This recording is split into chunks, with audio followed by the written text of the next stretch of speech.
Halo teman-teman, perkenalkan nama saya Idewa Ayu Nina Yuliana.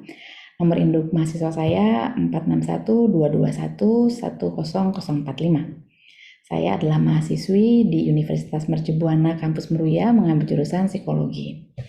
Pada kesempatan kali ini saya ingin mempresentasikan tugas besar dari mata kuliah Bahasa Indonesia yang diempu oleh Bapak Dadi Waras Suharjono, dan saya mengambil judul di sini adalah Fakir Bahasa Mengancam Kelestarian Bahasa Indonesia.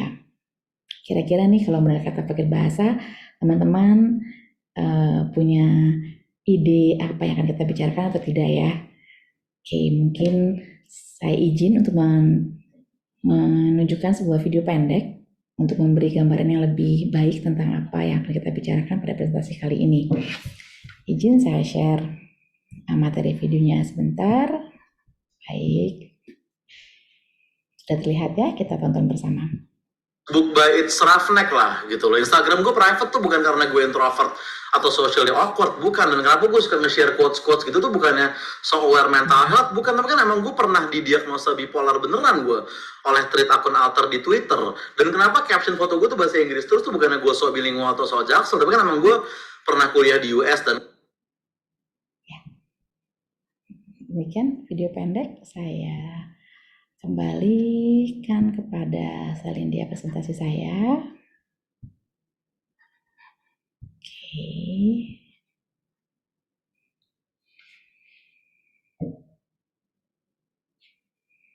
Oke, baik.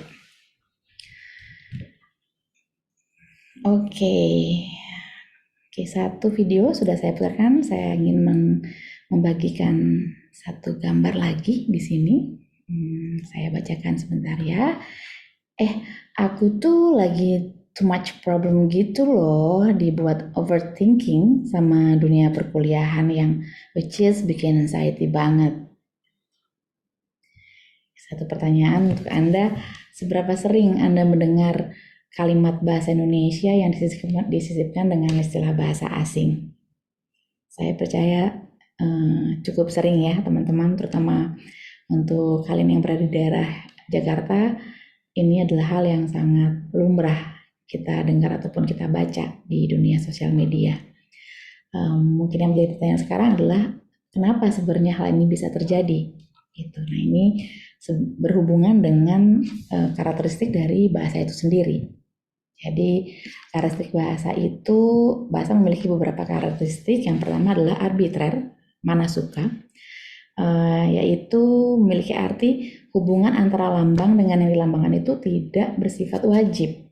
Gitu. Jadi bisa berubah dan tidak dapat dijelaskan mengapa lambang tersebut mengonsepsi makna tertentu. Tuh. Jadi suka-suka aja. Yang kedua, bahasa bersifat dinamis, selalu berkembang, sewaktu-waktu bisa berubah, baik itu dari fonologinya, morfologinya, sintaksisnya. Demikian juga dengan kosakata. Kosakata itu bisa berganti ya seiring dengan berjalannya waktu, dan kosakata yang lama yang tidak pernah digunakan pun akan hilang dan dilupakan gitu. Nah, karakteristik bahasa yang ketiga adalah manusiawi. Jadi manusiawi maksudnya di sini adalah bahasa sebagai alat komunikasi verbal yang hanya bisa dimiliki oleh manusia. Pada dasarnya di presentasi ini saya akan membahas 3 pokok bahasan. Pertama adalah pengertian dan penyebab dari fakir bahasa, kemudian akibat dan pencegahannya, dan terakhir adalah kesimpulan dan saran. Baik, kita masuk ke pengertian dari fakir bahasa. Fakir bahasa ini sebenarnya bukan istilah yang sudah lama ada ya, jadi cenderung dikatakan baru. Saya memparafrase definisi atau pengertian fakir dari Kamus Besar Bahasa Indonesia dan menyambungkannya dengan bahasa menjadi fakir bahasa, yaitu istilah yang digunakan untuk menggambarkan seseorang yang tidak memiliki kemampuan bahasa Indonesia yang baik dan benar. Jadi bahasa yang digunakan itu tidak baku, gitu. Kemudian bentuknya apa aja sih fakir bahasa itu? Contoh-contohnya seperti kesalahan tata bahasa, pemilihan kata atau diksi, ejaan, dan struktur kalimat. Ada satu hal lagi yang menarik perhatian saya adalah campur kode atau code mixing ya gitu. Yaitu menyisipkan istilah-istilah bahasa asing, misalnya bahasa Inggris dalam kalimat bahasa Indonesia. Kemudian mengapa ini terjadi? Pada secara garis besar yang bisa saya sampaikan di sini, hal ini bisa terjadi karena ada 3 hal ya. Yang pertama adalah arus globalisasi dan teknologi. Jadi dengan adanya arus globalisasi ini membuat gerbang dunia terbuka sehingga kontak kita dengan bangsa dan budaya lain itu tidak bisa dihindarkan. Kemudian diperparah dengan teknologi, terutama komunikasi mempercepat dinamika ini. Yang kedua adalah persepsi pintar dan modern. Jadi dikatakan bahwa orang Indonesia itu merasa hebat, lebih intelek gitu, lebih modern gitu. Jika mereka bisa menggunakan bahasa asing atau bahasa Inggris. Dan yang ketiga tidak kalah pentingnya adalah kebiasaan dan norma sosial. Perilaku ini timbul karena kebiasaan ya yang dilihat dan mereka beradaptasi dengan lingkungan sekitarnya. Kemudian juga ada sikap meremehkan. Di sini sikap meremehkan. Maksudnya meremehkan apa? Selama tujuan atau maksud yang ingin disampaikan itu tersampaikan kepada pendengar, tidak terlalu bermasalah gitu apa yang susunan kata yang digunakan. Selama maksud atau berita yang ingin disampaikan itu dimengerti oleh lawan bicara kita.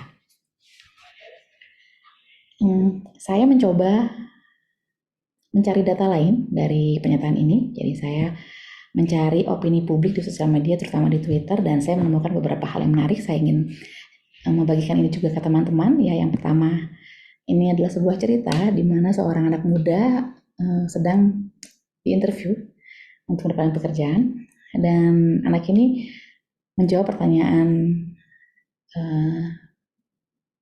wakil dari perusahaan itu yang mewawancara dia dengan bahasa campur gitu ya, bahasa campur antara bahasa Indonesia dan bahasa Inggris. Ini kalau teman-teman bisa lihat dari screen, anak Jaksel. Well, saya dan teman-teman got together and brainstorming ya. Akhirnya we came up with the idea bikin barbershop yang totally different. Kita hire barber yang talkative dan punya knowledge about decor style and stuff. In conclusion, our place adalah tempat yang awesome. Ya, jadi kita bisa melihat betapa ada rasa bangga dan fasih gitu ya untuk anak ini menyelipkan istilah-istilah bahasa Inggris ke dalam kalimat-kalimat bahasa Indonesianya. Yang kedua, di sini ada yang mengatakan bahwa dia merasa keberatan gitu. Emang kenapa kalau misalnya kita memakai bahasa campur-campur? Toh ini dunianya udah globalisasi.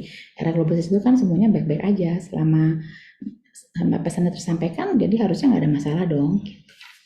Satu lagi yang terakhir juga tidak kalah menarik. Jadi Omat di sini mengatakan bahwa tanpa sadar dia ini terjebak dengan stereotip anak Jaksel.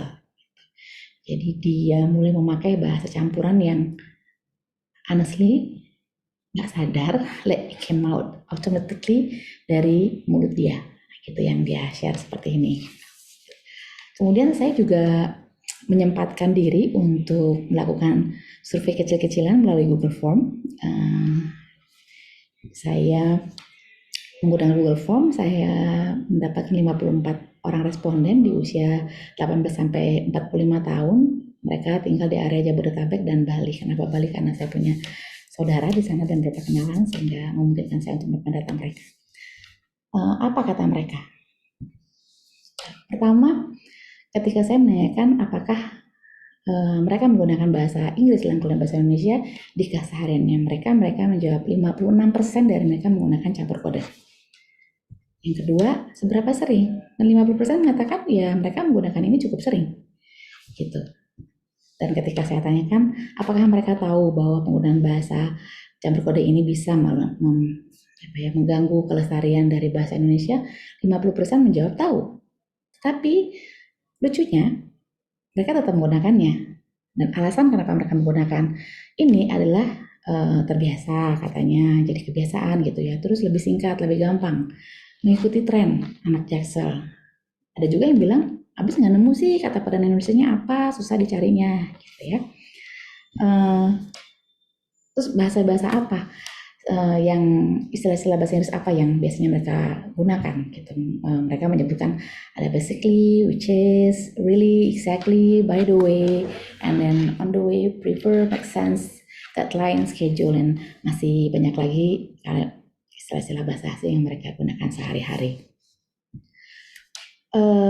Kemudian pasti ada akibatnya dong, ya kan? Pasti ada akibatnya. Oke, akibatnya di sini yang saya ingin sampaikan adalah pertama tentunya campur kode ini jika dibiarkan terjadi gitu ya, terutama di kalangan anak muda sebagai penerus bangsa, ini akan mengancam eksistensi bahasa Indonesia.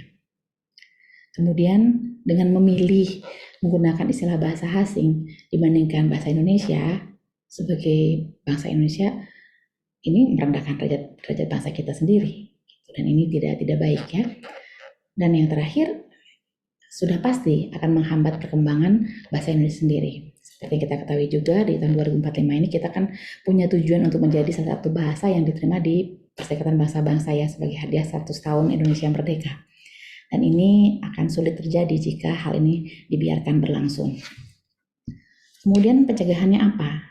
Pencegahannya tentu semua pihak yang terlibat di sini harus benar-benar ikut aktif. Pertama dari pemerintah harus menciptakan undang-undang bahasa, mengatur ketentuan-ketentuan pemakaian bahasa, kapan pemakaian bahasa Indonesia, di mana dilakukannya, kemudian pemakaian bahasa Inggris seperti apa, boleh atau tidakkah bahasa Inggris itu dijadikan sebagai bahasa pengantar di dunia pendidikan gitu kan, mesti dipertimbangkan lagi lebih jauh tentang kebijakan-kebijakan ini gitu. Kemudian meningkatkan kualitas pendidikan dan sekaligus juga mengembangkan rasa nasionalisme. Kita harus bisa memupuk rasa bangga sebagai bangsa Indonesia gitu. Bangsa kita itu keren kok, bangsa kita itu bagus gitu, orangnya ramah, kaya gitu, budayanya segala macam itu sangat-sangat banyak hal yang bisa kita banggakan, dan ini yang harus kita terus lakukan.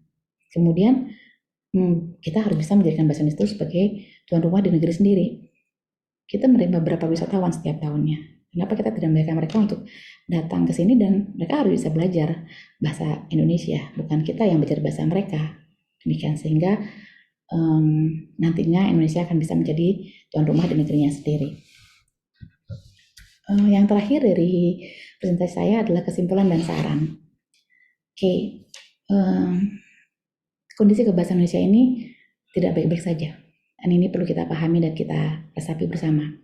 Ketika satu hal tidak baik-baik saja, kita perlu melakukan suatu tindakan yang bisa menyelamatkan kondisi itu dari keterpurukannya. Pakai bahasa Indonesia ini bisa mengancam kelestarian bahasa Indonesia. Jadi bisa dibayangkan apabila bahasa Indonesia itu sudah hilang dari negeri ini sebagai bahasa pemersatu sekian banyak warga Indonesia di ribu kepulauan dan ribu budaya, akan sangat disayangkan gitu ya teman-teman. Dan mungkin sebagai sarannya dibutuhkan komitmen bersama untuk menjaga kelestarian bahasa Indonesia ini, seperti beberapa hal tadi yang juga sudah saya sampaikan di slide sebelumnya mengenai pencegahannya. Begitu presentasi dari saya. Besar harapan saya ini bisa menjadi pembelajaran yang menarik dan bermanfaat untuk teman-teman semua. Untuk waktu dan perhatian teman-teman, saya ucapkan terima kasih.